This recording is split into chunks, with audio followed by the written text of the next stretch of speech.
Kuna karusloomade kauniduse tippvorm saabub meie kliimas alles külmade ilmade tulekuga, siis käisid septembri alguses Ülenurme areenil tunnustust saamas nende kasvatajad. 2011. aasta parima küülikukasvataja tiitli pälvis aretusühingu otsuse põhjal Diana Mägi ja aasta parima tšintšilja kasvataja nimetuse võttis austusavalduste saatel vastu Külli Kersten.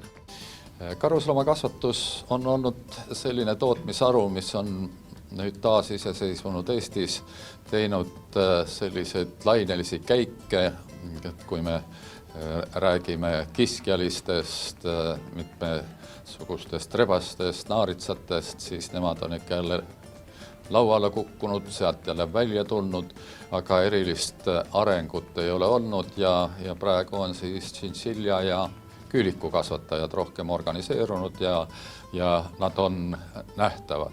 Aga muidugi toodangu maht ei ole suur ja liha me kohtame ka, aga eestlane on unustanud küüliku söömise ja juba vaatab natukene võõrastavalt, kui ilus küüliku lihakeha müügis on.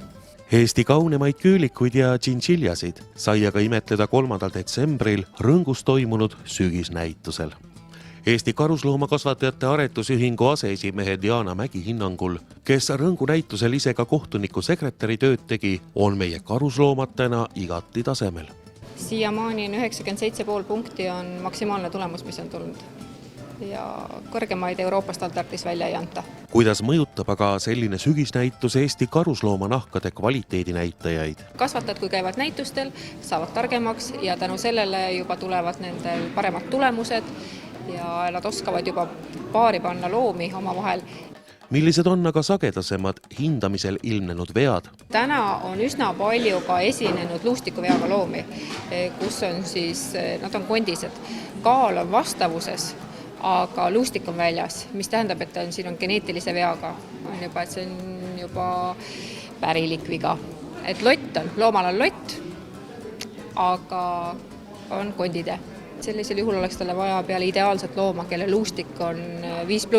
Karusloomakasvatuses nõuab ka väikesemahuline ettevõtte nii hoolt kui investeeringuid. Milline on aga selle ettevõtluse tasuvus?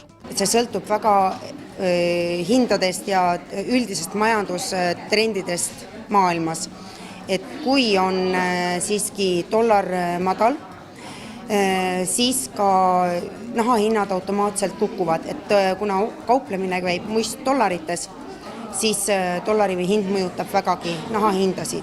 Teine asi on suurostjateks on näiteks tšintšilja naha puhul siiski hiinlased ja itaallased ja kui Hiinas on majanduskehv, siis on ka ostmist vähe, ehk siis pakkujaid oksjonil on vähem ja hinnad ei tõuse.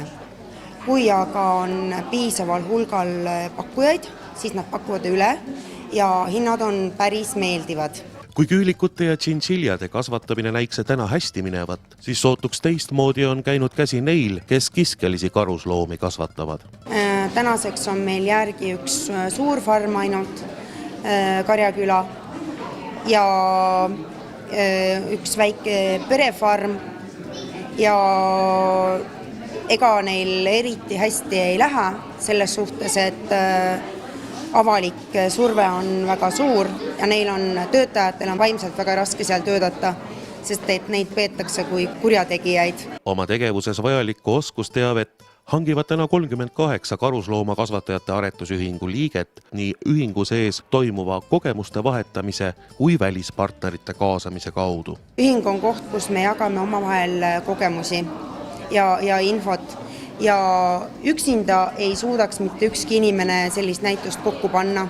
Selle jaoks on vaja meeskonda ja seda meeskonda ei ole ka võimalik palgata, et meil on enamus tegevusi käib ühiskondliku vabatahtliku töö alusel, sest et ühtegi toetust me ühestki instantsist ei saa, et meie liikmed maksavad kõik meie tegevused ise kinni. Ja hästi toredaks kohaks, kus alati saab palju oskusi ja teadmisi, on Taani oksjonikeskuse nahkade hindamise seminar tšintšiljadele näiteks.